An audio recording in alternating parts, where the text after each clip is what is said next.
Assalamualaikum dan salam Malaysia Madani, bersama saya Emran Azmi Rosli dalam Berita Pagi Sabah edisi Selasa 19 September. Peruntukan khas daripada Unit Penyelarasan Pelaksanaan Jabatan Perdana Menteri ICU JPM perlu dimanfaatkan sebaiknya untuk kesejahteraan rakyat. Ini termasuk peruntukan khas untuk melaksanakan program kemasyarakatan oleh Badan Bukan Kerajaan NGO berdaftar. Setiausaha Politik kepada Perdana Menteri Datuk Azman Abidin berkata, selain program kemasyarakatan, peruntukan khas itu juga disalur kepada pihak berkuasa tempatan PBT bagi pelaksanaan projek-projek kecil di kawasan Parlimen dan Dewan Undangan Negeri DUN seluruh negara. Peruntukan ICU ini juga diagihkan melalui di peringkat-peringkat DUN dan juga di Parlimen. Setiap ahli Parlimen dan juga DUN diberikan peruntukan ICU. ICU daripada kerajaan pusat melalui pejabat-pejabat daerah dan juga pejabat-pejabat majlis daerah dan juga PBT. PBT itu agensi pelaksanaan. Selepas ini tiada rentihan lagi. Kadang-kadang kita ini terlepas daripada pandangan ahli-ahli parlimen, tetapi kita ahli PKR ini tetap ada orang yang membantu kita, iaitu Perdana Menteri. Mereka ditemui media dalam mesyuarat agung tahunan Parti Keadilan Rakyat PKR cabang P180 Keningau 2023 di Keningau. Terdahulu merasmikan mesyuarat ini, Datuk Azman yang juga Ketua Bahagian PKR Bandar Tun Razak memberitahu keahlian PKR di Sabah mencatat jumlah paling ramai di seluruh negara selepas Selangor.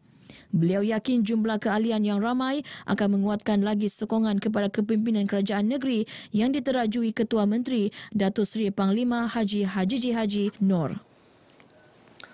Lembaga Industri Getah Sabah LIGS menyerahkan sumbangan sebanyak 1.5 juta ringgit kepada kerajaan negeri bagi tahun 2022. Ia merupakan sumbangan kali kedua LIGS lepas tahun 2021 melibatkan bayaran 1.3 juta ringgit.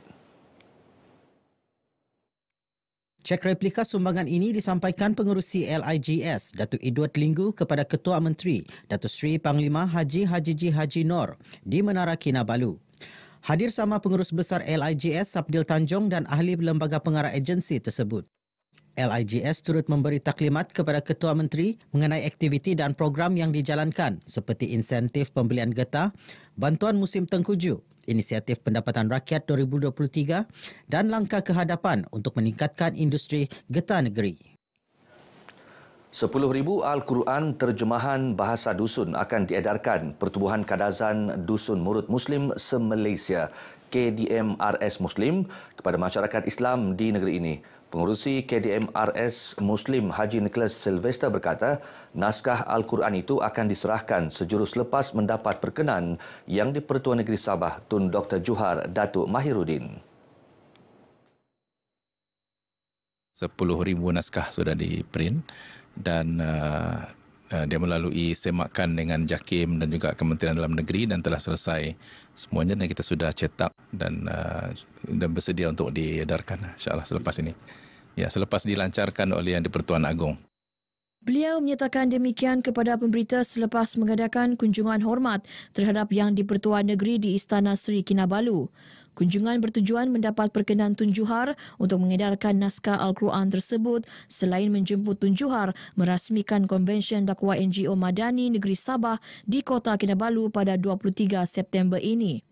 Konvensyen antara lain bertujuan mendengar amanat ketua-ketua jabatan dan agensi kerajaan serta NGO Islam dalam menghasilkan pelan dakwah NGO Sabah dan menjalinkan persaudaraan antara pendakwa di negeri ini. Program Jejak Warisan di Bandaraya Kota Kinabalu dilihat mampu memperkenalkan khazanah Sabah ke peringkat lebih tinggi.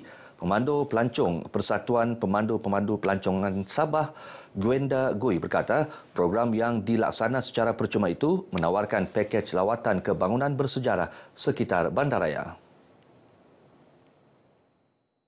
Ini termasuk bangunan Lembaga Pelancongan Sabah, Menara Jam Atkinson dan beberapa deretan kedai lama.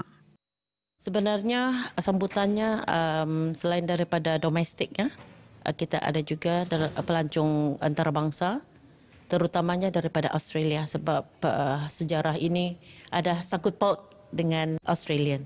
Dan ia adalah sangat beza dengan tour-tour ataupun pakej pelancongan yang sedia ada. Sebab ini adalah prasejarah kita, peninggalan prasejarah kita yang sebenarnya kita mesti nak tahulah. Gwenda ditemui RTM selepas menjadi tetamu program Kami Baini terbitan RTM dalam segmen Ruang Tamu di Kota Kinabalu.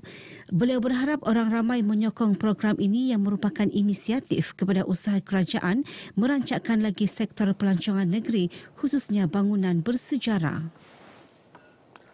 Seramai 350 asnaf dalam kawasan Dewan Undangan Negeri Dun Tamparuli menerima sumbangan bakul makanan menerusi program Jejak Asnaf Anjuran Jabatan Hal Ehwal Agama Islam Negeri Sabah, JAHINS. Menurut Pegawai Tadbir Agama JAHINS Ustaz Sufian Kundu, program itu bertujuan menyantuni golongan berkenaan sekaligus meringankan beban kos sara hidup mereka. Dalam masa sama menjadi pendorong kepada masyarakat untuk menyumbang sama bagi membolehkan lebih ramai golongan memerlukan dibantu.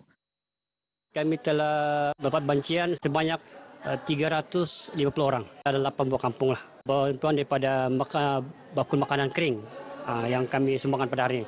Beras, keperluan harian lah diberikan kepada penerima sumbangan pada kali ini. Beliau ditemui RTM semasa program tersebut di Tamparuli yang turut disertai Ahli Parlimen Tuaran Datuk Seri Panglima Wilfred Madius Tangau.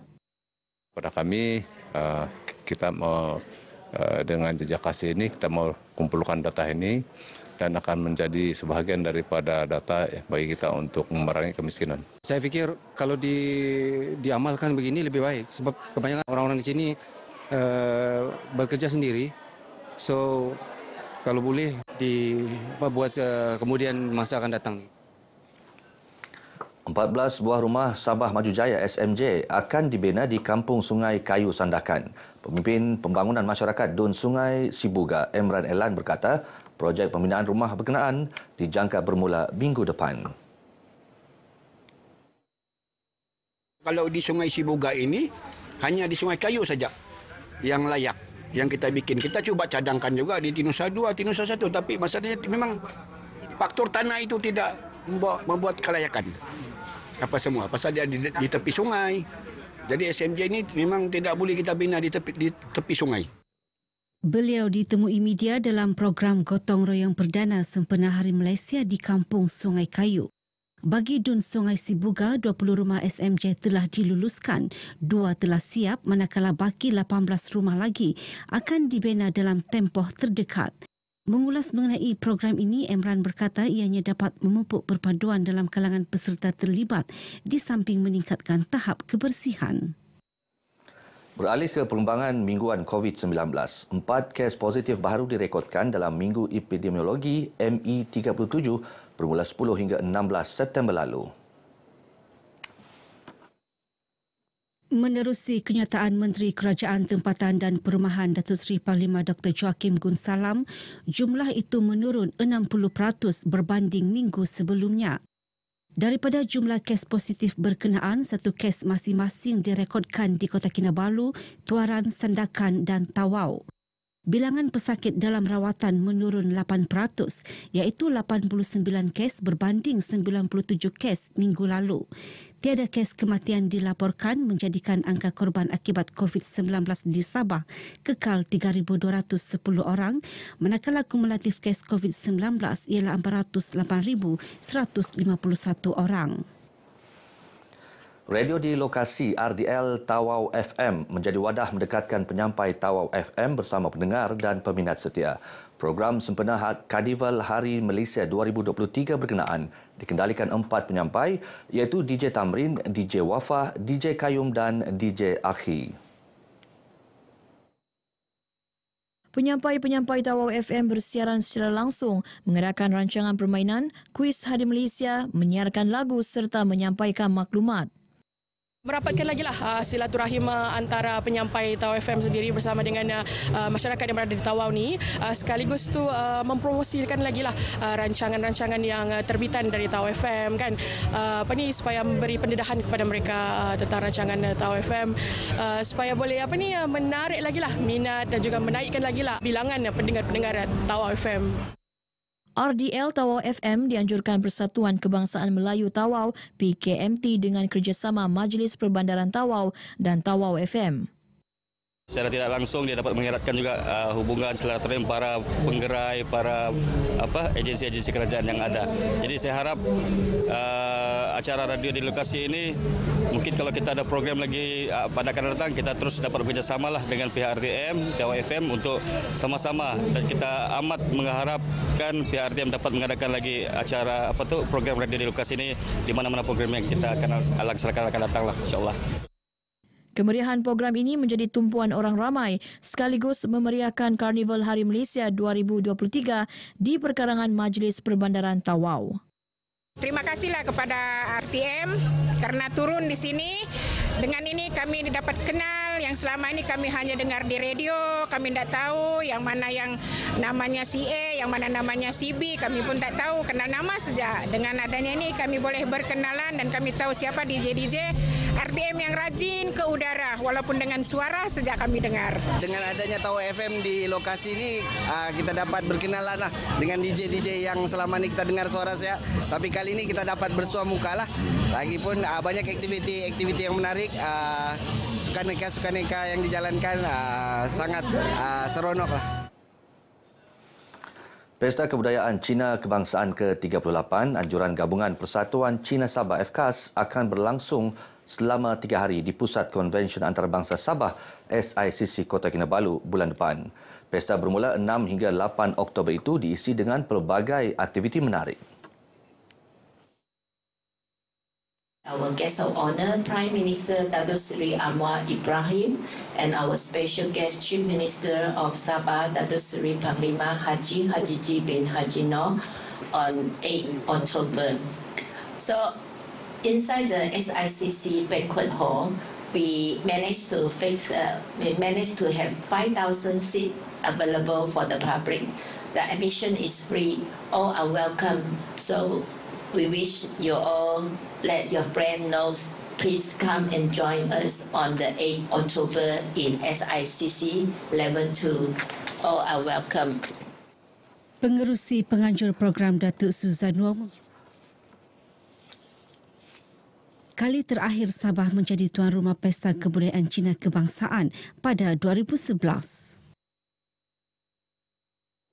Baik saudara, paparan itu tadi mengakhiri berita Pagi Sabah kali ini. Menyusul selepas ini berita Pagi Sarawak, saya Imran Azmi Rosli, Malaysia Madani, tekad perpaduan, penuhi harapan. Assalamualaikum.